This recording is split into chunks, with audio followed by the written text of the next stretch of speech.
آج لوگ Alexander the great کو یاد کرتے ہیں، بہت بڑا بادشاہ، سکندر اعظم، بادشاہوں کا بادشاہ، اس کے تذکرے کرتے ہیں۔ لیکن میں کہتا ہوں عمر فاروق کی تاریخ اور سوانح کو بھی ذرا ایک نظر پڑنا۔ الیگزینڈر دی گریٹ 23 سال کی عمر میں بادشاہ بنا اور مقدونیہ سے نکلا، سب سے پہلے جو ہے یونان کو فتح کیا، اس کے بعد ترکی کی طرف گیا، اس کے بعد شام کی طرف گیا، پھر ایران کی طرف گیا، یہ سارے علاقے اسرائیل، یروشلم جس کو آپ کہا جاتے ہیں، اس کو فتح کیا، عراق کو فتح کیا، پھر ہندوستان کی طرف آیا، ہندوستان کو فتح کیا، واپسی میں مکران میں ٹائیفائڈ کی مرض کے اندر 323 قبل مسیح میں 33 سال کی عمر میں مرا، اور 10 سال کے عرصے میں 17 لاکھ مربع میل کا بادشاہ بنا۔ لوگ آج اسے دنیا کا سب سے بڑا بادشاہ کہتے ہیں، اس کے اقوال بطور مثال پیش کرتے ہیں، لیکن میں کہتا ہوں کہ الیگزینڈر دی گریٹ بادشاہوں کی اولاد تھی، اس کے بعد اس کے پاس دنیا کی منظم فوج تھی۔ عمر فاروق کو دیکھو، اس کی 7 پشتوں میں 7 نسلوں میں کوئی بادشاہ نہیں گزرا۔ بادشاہ دیکھ نہیں، چرواہا تھا، بکریاں چراتے تھے، لیکن 10 سال کی عمر میں 22 لاکھ مربع میل کا حکمران بنا۔ آج جدید دنیا ہر قسم کے میزائل، ہر قسم کی ٹیکنالوجی اور ہر قسم کے جنگی ہتھیار سے لیس ہونے کے بعد بھی اتنی بڑی زمین پر حکمرانی نہیں کر سکتی جتنی بڑی زمین پر عمر فاروق نے حکمرانی کی۔ کسی قسم کی کوئی منظم فوج ان کے ساتھ نہیں تھی۔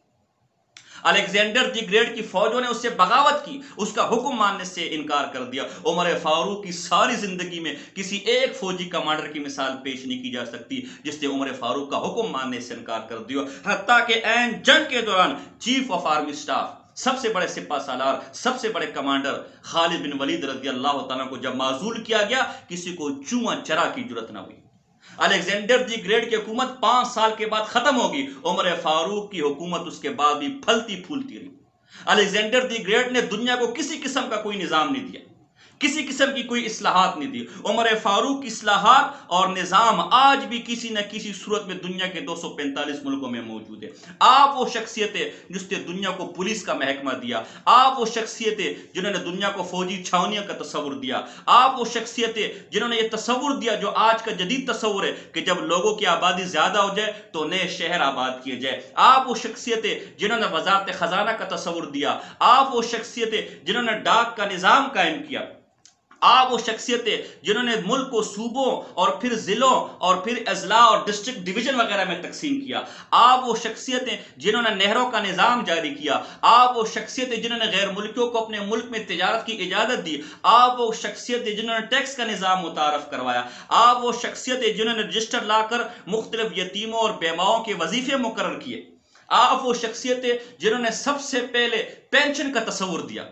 ایک یہودی راستے میں بھیک مانگ رہا تھا، عمر فاروق نے پوچھا کہ بھیک کیوں مانگتا ہے؟ کہا میں جب جوان تھا جزیہ ادا کرتا تھا، کماتا تھا، اب میری کمانے کی عمر نہیں رہی، جزیہ پیسے سارے جزیے میں نکل جاتے، کھانے پینے کے پیسے نہیں بچے، تبھی بھیک مانگ رہا ہوں۔ عمر فاروق نے منع کر دیا ایسے ٹیکسز سے، اور اس کا باقاعدہ وزارت خزانہ سے اور بیت المال سے ایسے بوڑھوں کا وظیفہ جاری کیا۔ یہ پینشن کا سب سے پہلا تصور ہے کہ جب ایک آدمی بوڑھا ہو جائے، کام کاج کا نہ رہے، اسے پینشن دی جائے۔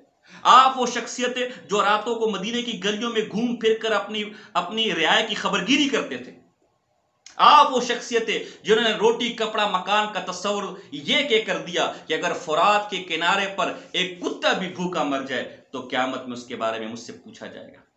آپ وہ شخصیتیں جنہوں نے حکمرانوں کی اکاؤنٹیبلٹی کا نظام متعارف کروایا، جب کسی کو والی حکمران بناتے تھے اس کی جائیداد کا تخمینہ لگاتے تھے، اور اگر دوران حکومت اس کی جائیداد میں اضافہ ہوتا اس سے پوچھ گچھ کرتے۔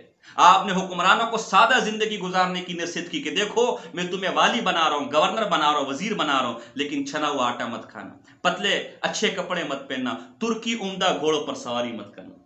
آپ وہ پہلے حکمران ہیں جنہوں نے سادگی، آج ہمارے ہاں تصور کیا وزیر اعظم سائیکل پر وزیر اعظم ہاؤس آئے گا، سادگی، پروٹوکول کا نظام ختم کرنا چاہیے، پروٹوکول کلچر ختم کرنا چاہیے۔ آپ وہ شخصیتیں جنہوں نے سادہ حکمرانی کا تصور دیا، جب کہیں راستے میں بیٹھتے نیچے اینٹ رکھ لیتے، اس پر تکیہ لگا کر سو جاتے تھے، سفر میں ہوتے کسی درخت کے نیچے لیٹ جاتے تھے، سو جاتے تھے۔ 22 لاکھ مربع میل کا حکمران دنیا سے جا رہا ہے تو مقروض ہو کر جا رہا ہے، گھر بیچ ان کا قرضہ ادا کیا گیا۔ اللہ اکبر۔ آپ نے فریڈم آف سپیچ کا نظریہ پیش کیا، برسر ممبر آپ سے آدمی سوال کرتا ہے آپ کا کرتا بڑا کیوں ہے؟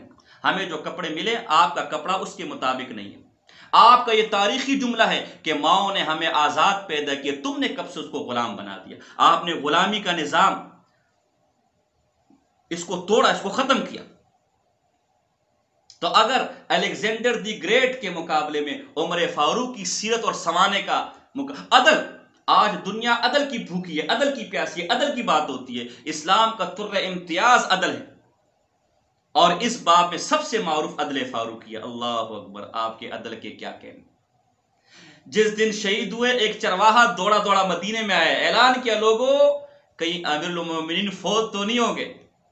لوگوں نے پوچھا اللہ کے بندے تجھے کیسے پتا چلا؟ اللہ اکبر، کہا میں چرواہا ہوں، بکریاں چلاتا ہوں، بکریاں چراتا ہوں۔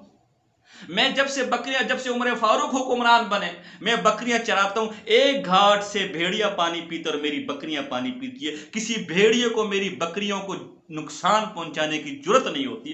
آج میں جب بکریاں لے کر نکلا، میں نے دیکھا کہ بھیڑیا میری بکری اٹھا کے لے کر بھاگ گیا۔ میں نے سمجھ لیا کہ عمر فاروق اب دنیا میں نہیں رہے۔ جن کا عدل یہ تھا، جن کے ایک خط سے دریائے نیل جاری ہو جاتا تھا۔